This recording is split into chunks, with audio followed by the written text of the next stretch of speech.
Selamat malam Sobat Investor, berjumpa lagi dengan saya M. Budi Santosa, Wakil Pemerhati Digital Edit Channel di program Top 5 Edit Channel. Mengulas berita-berita terpopuler yang tersaji di Edit Channel. Pasar modal Indonesia pekan ini diwarnai berbagai dinamika penting, dari kabar mengajukan dengan pilotnya PT Omni Inovasi Indonesia Tbk atau TELE yang menjerat lebih dari 10.000 investor, hingga lonjakan tajam saham PT Bumi Resources Tbk atau Bumi usai mengakuisisi Wolfram Limited asal Australia. Di sisi lain, harga emas dunia yang kembali menguat turut mengangkat kinerja saham-saham tambang seperti BRMS, MDKA, dan RC. Sementara pasar juga mencermati rumor akuisisi strategis dari emiten farmasi, PIVA, terhadap pabrik Main Pharma di Australia. Meski berusaha menunjukkan performa impresif, tidak semua emiten berhasil serupa.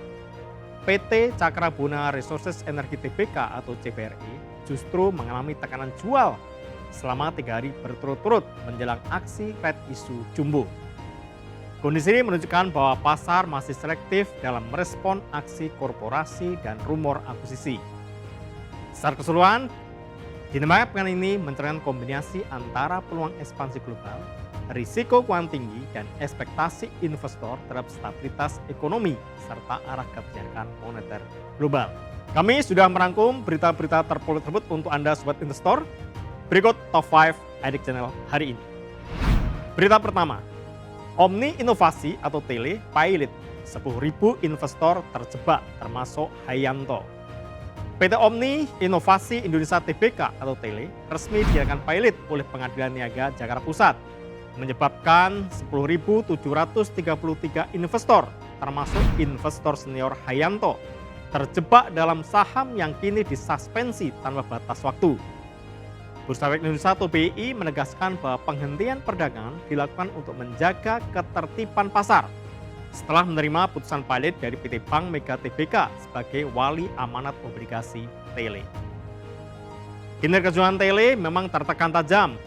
Pada paruh pertama 2025, pendapatan turun drastis menjadi 295 miliar rupiah dari 1,46 triliun rupiah setahun sebelumnya. Dan rugi bersih meningkat menjadi 27,3 miliar rupiah. Aset perusahaan per Juni 2005 tercatat hanya 93,75 miliar rupiah, jauh di bawah total liabilitas 4,83 triliun rupiah, menyebabkan defisiensi modal besar yang memperparah kondisi finansialnya.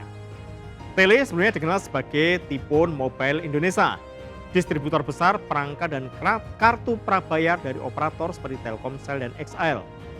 Sahamnya sempat mencapai puncak Rp1.315 per unit pada 2017. Namun kini terpuruk di level Rp9 per unit. Kendali utama TELE berada di tangan PT Upaya Cipta Sejahtera dan PT Pins Indonesia, anak usaha Telkom Group, yang kini menghadapi dampak hukum dan reputasi dari kepailitan tersebut. Berita kedua, saham Bumi terbang 30% usai resmi caplok Wolfram, intip analisisnya. Saham PT Bumi Resources Tbk atau Bumi melonjak 30,67% ke Rp195 pada Selasa 11 November 2025. Setelah resmi mengakuisisi penuh perusahaan tambang emas dan tembaga asal Australia, Wolfram Limited. Nilai transaksi akuisisi mencapai 698,98 miliar rupiah atau sekitar 63,5 juta US dollar. Memperluas diversifikasi usaha Bumi di luar batubara. Pengamat pasar modal menilai aksi korporasi ini menjadi langkah strategis grup Bagri dan Salim untuk memperkuat portofolio komoditas emas dan tembaga. Michael Zoh menyebutkan pola teknikal saham Bumi menunjukkan potensi reversal bullish dengan target ke Rp220. Sementara Sukor Sekuritas memproyeksikan laba bersih Bumi akan rebound 14% menjadi 72 juta US dollar pada 2026 berkat efisiensi, royalti, dan diversifikasi bisnis. Direktur Bumi Sri Damaryanti menegaskan bahwa akuisisi Wolfram merupakan bagian dari program transformasi perusahaan menuju model tambang terdiversifikasi. dengan kepentingan aset emas dan tembaga. Bumi berharap bisa menambah sumber pendapatan baru, sekaligus memperkuat posisinya sebagai salah satu perusahaan tambang paling adaptif di kawasan. Berita ketiga, intip gerak RC BRMS saat harga emas kembali bertenaga. Harga emas dunia melonjak hampir 3% ke 4.115 dolar Amerika per troy ounce pada Senin 10 November 2025, memicu kenaikan saham-saham produsen emas di bursa Indonesia. BRMS naik 2,05%, MDKA 1,20%, dan RC 1,17%. Sementara HRTA dan emas juga menguat tipis. Hanya PSAB dan AMMN yang terkoreksi ringan. Kenaikan emas dipicu oleh data ekonomi Amerika Serikat yang melemah, meningkatkan ekspektasi pemangkasan suku bunga The Fed pada Desember. Investor pun beralih ke aset lindung nilai seperti emas. Menurut CME FitWatch, peluang pemangkasan suku bunga kini mencapai 64% untuk Desember dan 77% pada Januari, memperkuat sentimen positif terhadap logam mulia. Analis Zener Metals Peter Grange memperkirakan harga emas berpotensi menembus kisaran 4.200 US dollar hingga 4.300 US dollar per troy ounce hingga akhir 2025 dan bahkan menargetkan 5.000 US dollar pada kuartal 1 2026. Sementara itu, pembukaan kembali pemerintahan AS diprediksi akan mengalihkan fokus pasar pada risiko fiskal yang bisa memperpanjang momentum bullish emas. Berita keempat, PJFA dirumorkan tertarik akuisisi pabrik Mayne Pharma di Australia, saham melonjak 12%. Saham PT Pyridam Pharma Tbk atau PJFA melesat 12,87% ke Rp570 per unit. Setelah muncul rumor bahwa perusahaan berminat mengakuisisi pabrik Mayne Pharma di Salisbury, Australia Selatan. Langkah ini menandakan ambisi ekspansi Pyridam ke pasar farmasi Australia setelah sebelumnya mengakuisisi probiotik senilai 251 juta US dollar di Victoria tahun lalu. Menurut laporan The Australian, pabrik Mayne Pharma menarik minat sejumlah pihak, termasuk firma ekuitas swasta Genesis Capital dan Anchorage Capital Partners.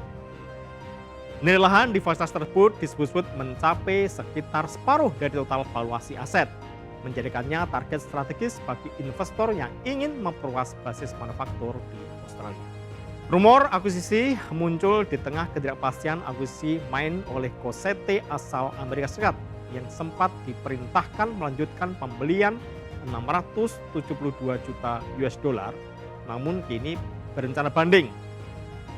Hingga kini, Pyridam belum mengonfirmasi kabar tersebut, namun pasar menyebutnya positif dengan sentimen bahwa PJFA bisa menjadi pemain regional baru dalam industri farmasi global.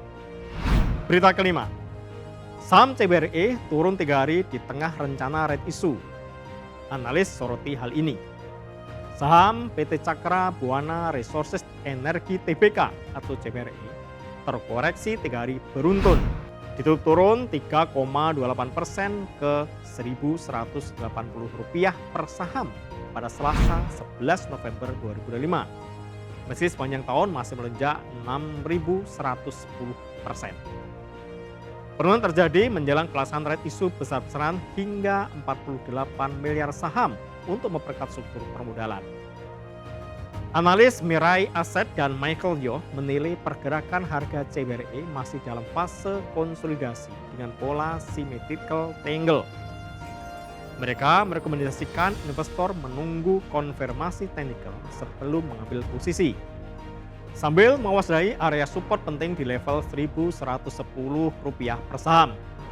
Manajemen CBRE menyebut dana red issue akan digunakan untuk pelunasan utang, modal kerja, serta ekspansi armada kapal. Perseroan juga mengklarifikasi isu hubungan dengan PT Hafar Daya Konstruksi, menegaskan kontrak senilai Rp4,3 triliun dengan PT Gunanusa Utama Fabrikator dilakukan tanpa afiliasi dengan Hafar. CBRE berharap aksi korporasi ini memperkuat posisinya di industri pendukung energi nasional dan regional.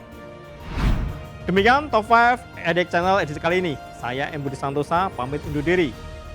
Patut diingat bahwa segala keputusan pembelian maupun penjualan saham sepenuhnya berada di tangan Anda sebagai investor. Pantau terus berita ekonomi, bisnis dan pasar modal hanya di Edek Channel TV, edekchannel.com dan media sosial Edek Channel. Sampai jumpa.